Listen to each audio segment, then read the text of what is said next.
ಎಲ್ರಿಗೂ ನಮಸ್ತೆ. ಆತ್ಮೀಯರೇ, ನಾನು ನಿಮ್ಮ ಸತೀಶ್ HR.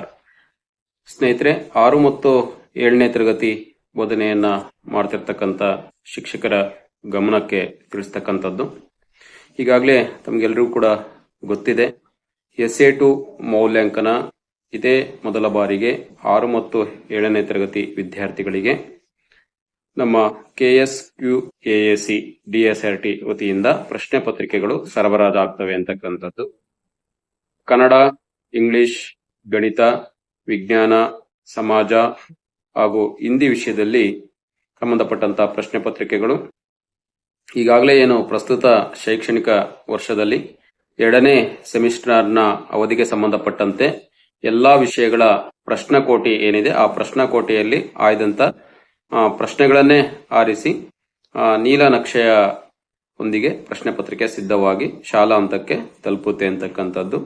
ಸೊ ಹಾಗಾಗಿ ಇದೇ ಮೊದಲ ಬಾರಿಗೆ ಒಂದು ಮಾದರಿ ಪ್ರಶ್ನೆ ಪತ್ರಿಕೆಗಳನ್ನು ಕೂಡ ಈಗಾಗಲೇ LBA ಲಾಗಿನ್ ನಲ್ಲಿ ವೆಬ್ಸೈಟ್ ಅಲ್ಲಿ ಬಿಡಲಾಗಿದೆ. ಹಾಗಾಗಿ ಎಲ್ಲ ಸಂಬಂಧಪಟ್ಟಂತ ಮುಖ್ಯೋಪಾಧ್ಯಾಯರು ಈಗಾಗಲೇ ಪ್ರಶ್ನೆ ಪತ್ರಿಕೆಯನ್ನ ಡೌನ್ಲೋಡ್ ಅನ್ನ ಮಾಡ್ಕೊಂಡಿದ್ದೀರಾ. ಮತ್ತೆ ಮಕ್ಕಳಿಗೂ ಕೂಡ ಅಭ್ಯಾಸವನ್ನ ಮಾಡಿಸೋದಕ್ಕೆ ತಿಳಿಸಲಾಗಿತ್ತು.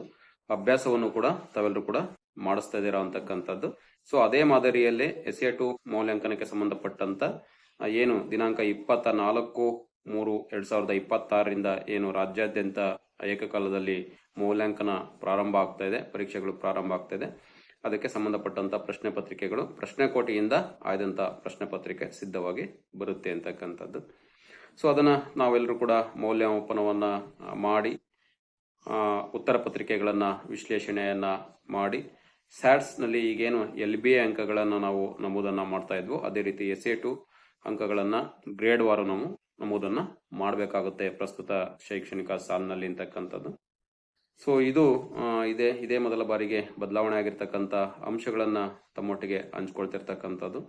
ಸೊ ಮುಂದಿನ ವಿಡಿಯೋದಲ್ಲಿ ಈ SA2ಗೆ ಸಂಬಂಧಪಟ್ಟಂತೆ ಯಾವ ರೀತಿ ನೀಲನಕಾಶೆ ರಚನೆಯಾಗಿದೆ, ಉದ್ದಿಷ್ಟವಾರು ಯಾವ ರೀತಿ ಅಂಕಗಳನ್ನ ವಿಶ್ಲೇಷಣೆಯನ್ನ ಮಾಡಲಾಗಿದೆ ಕೊಡಲಾಗಿದೆ, ಮತ್ತೆ ಪ್ರಶ್ನೆವಾರು ಯಾವ ರೀತಿ ಅಂಕಗಳನ್ನ ಕೊಡಲಾಗಿದೆ, ಘಟಕವಾರು ಯಾವ ರೀತಿ ಪ್ರಶ್ನೆಗಳನ್ನ ತೆಗೆಯಲಾಗಿದೆ ಅಂತಕ್ಕಂಥ ಒಂದು ಮಾಹಿತಿಯನ್ನ ತಮ್ಮೊಟ್ಟಿಗೆ ಹಂಚ್ಕೊಳ್ಳೋದಿಕ್ಕೆ ಬಯಸ್ತೀನಿ ಅಂತಕ್ಕಂಥದ್ದು.